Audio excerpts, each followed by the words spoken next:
Hey everyone, welcome back to another episode of my Baby Step series.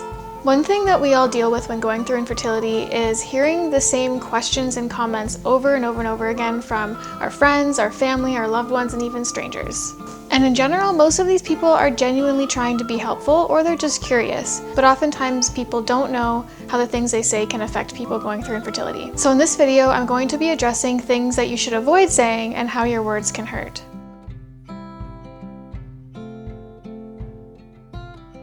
I'm going to split this into two categories. One, things to not say to people in general, whether you know they have infertility issues or not.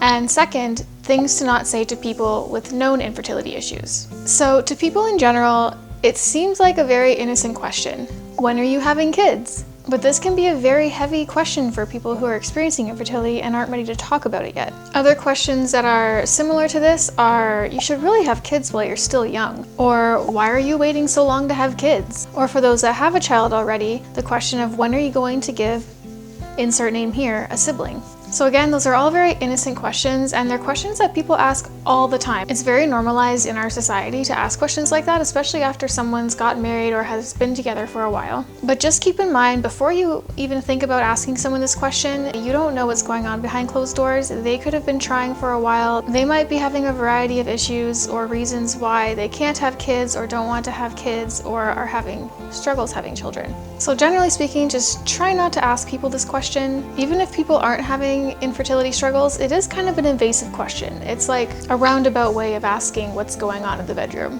which is kind of weird.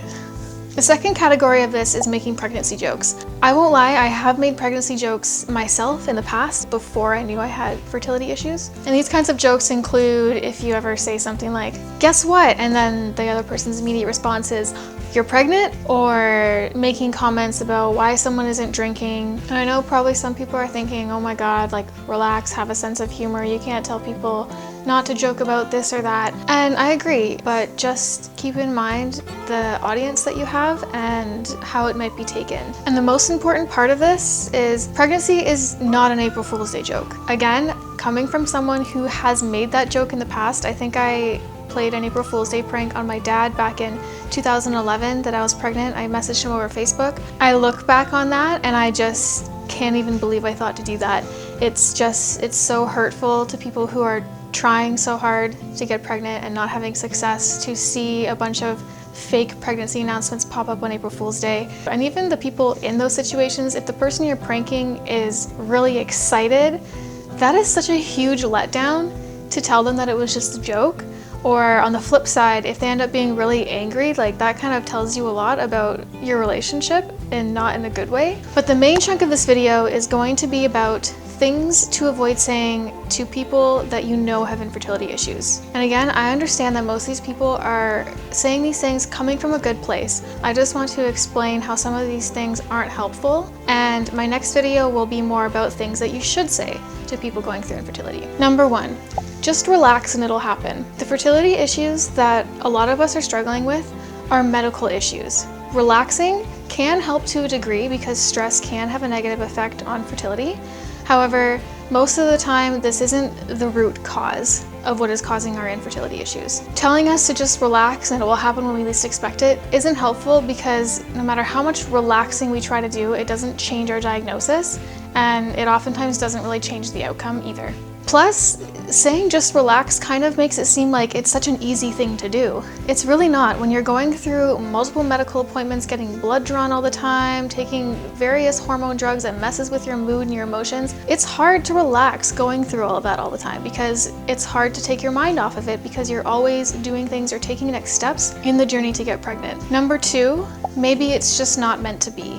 This one is particularly hurtful because it has the connotation that we somehow don't deserve to be parents or have children. And that just kind of puts people into a very negative headspace, because how are we expected to take that? And people say this as if it's a helpful thing to hear, and I don't really see how this one in particular is helpful in any capacity. It's basically telling people you're wasting your efforts, just stop trying and move on, which couples need to come to on their own terms and not be told by other people. And some people do come to those terms, but it takes a long time to accept that and be able to move on from that. And you essentially go through a stage of grieving and grieving the loss of this dream you had of having a family and raising children. I just think that one's a terrible thing to say. 3, any variation of, oh, you should enjoy not having kids while it lasts. Wow, your house is so clean. You're so lucky you don't have kids. Or at least you have a lot of time to travel. To break this down, I cannot enjoy not having kids while it lasts because the way that my mind works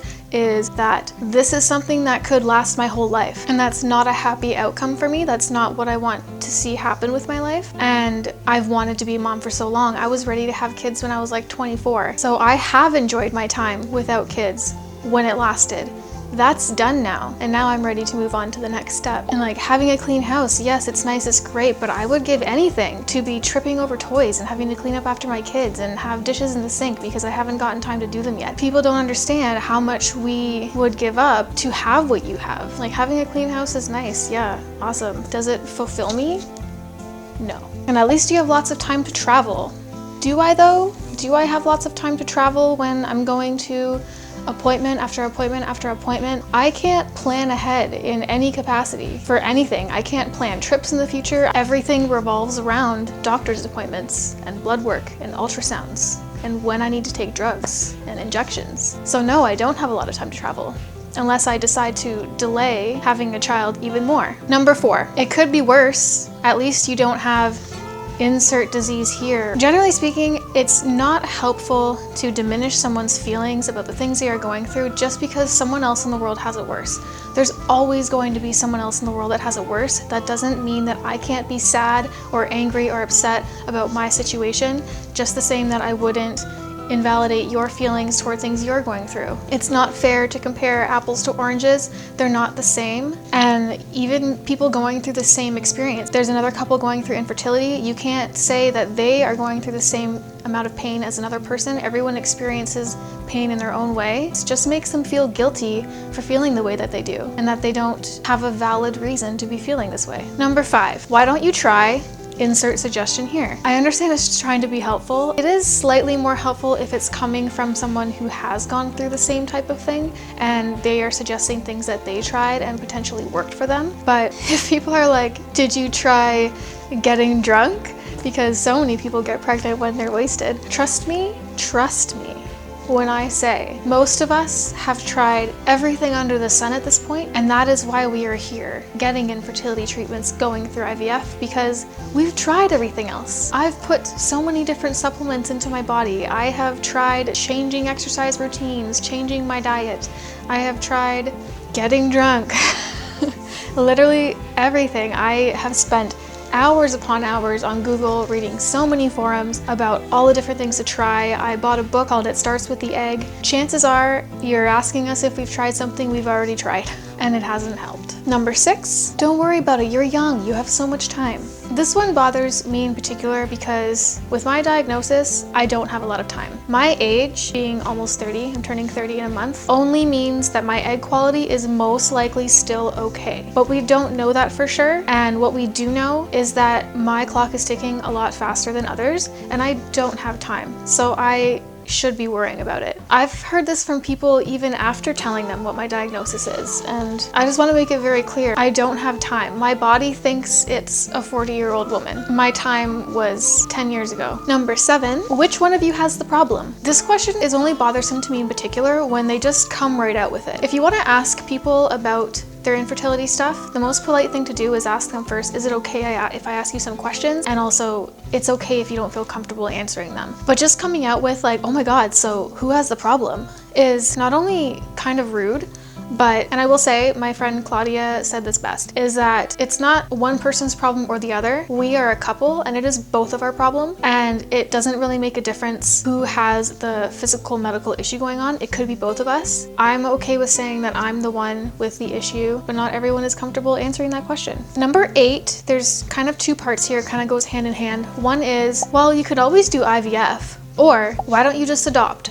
These are two very loaded questions as well, because both IVF and adoption are both very expensive processes that should not be taken lightly. They're not snap decisions to be made. They take a lot of thought and they take a lot of time to even accomplish. The simple fact is that some people can't afford it. So no, you can't always do IVF, or you can't always adopt. That's not an option for everyone. And trust me when I say that anyone going through infertility already knows about all of those options, and they already know about what is feasible for them and what they are able to do. Especially the adoption one, people say, why don't you just adopt, or almost make you feel guilty for going through IVF when there are so many children in orphanages that need homes and so many children that don't have families. And yes, we know that, and we can almost turn that question around back at you, like, well, why don't you adopt? Just because you can have your own kids doesn't mean you can't still adopt, so why aren't you giving these children homes either? And it's just not really fair to put someone in that position just because they can't have their own kids, that they should automatically be the ones adopting all the children of the world. That's not to say that we don't think every child deserves a loving home. Adoption isn't right for everyone. Also to say that after going through multiple Medicaid cycles or IUIs or IVFs and spending all that money on those,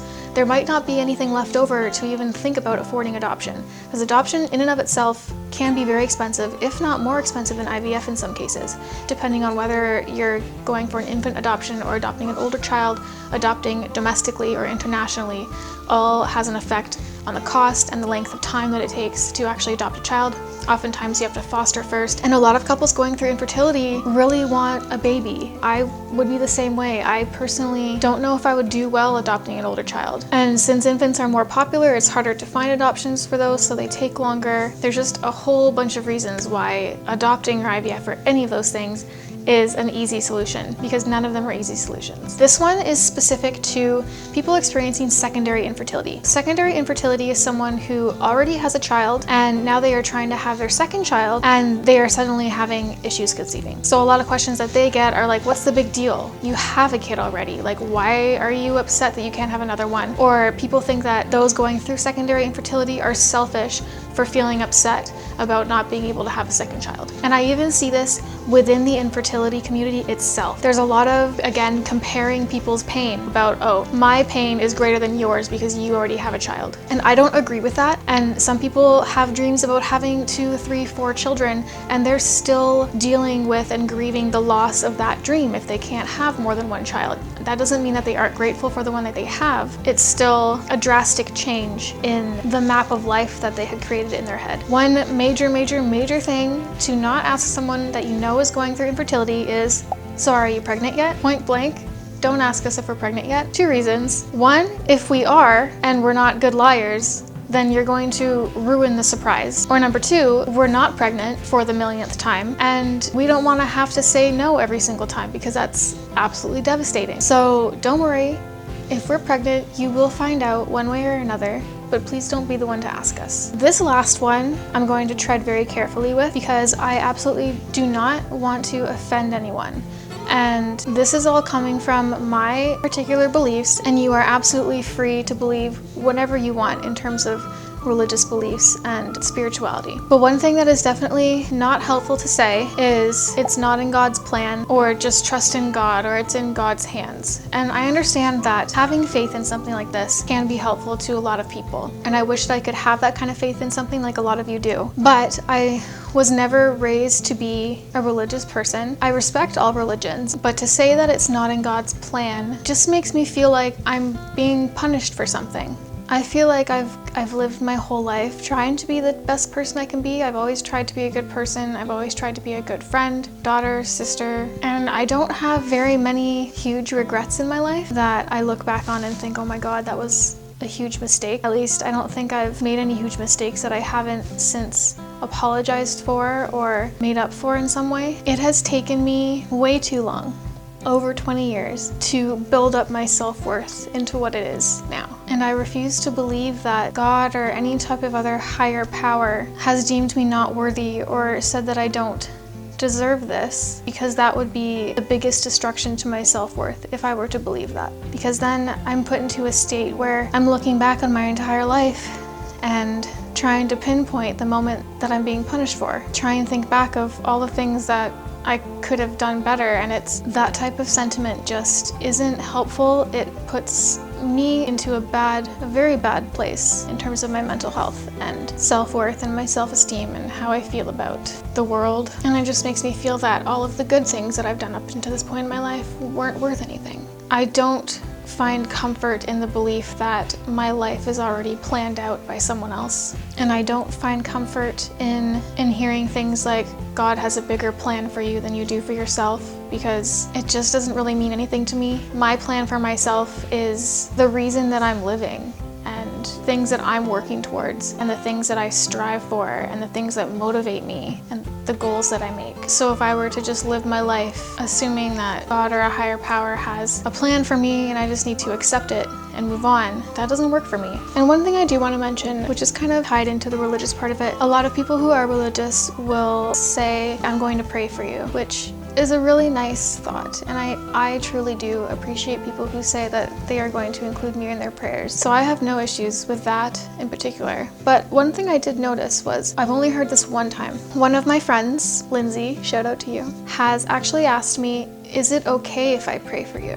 And that kind of blew my mind a little bit, because you always hear people saying, I'm going to pray for you. Like, they just kind of tell you, this is what I'm going to do. And it never occurred to me that it's kind of nice for someone to also respect your own religious beliefs enough to ask you if it's okay to pray for you. My friend Lindsay, she knows that I'm not really religious, and I just think it was really amazing that she had the forethought and respected my beliefs enough to ask me permission to pray for me. I don't know, it was just, I just never heard someone ask that before. All I ask is that everyone respects everyone else's religious beliefs, and that you just try to be kind and take into account, again, who your audience is, who you're speaking to, how your words might be taken, and just try and put yourself in their shoes. And when I do get pregnant, it's still going to be a miracle to me, and it's going to be from the miracle of science. And that's just my own personal beliefs. I'm just trying to give a different perspective as to how these types of phrases and choices of wording can be hurtful. So that's all I have to say for this video.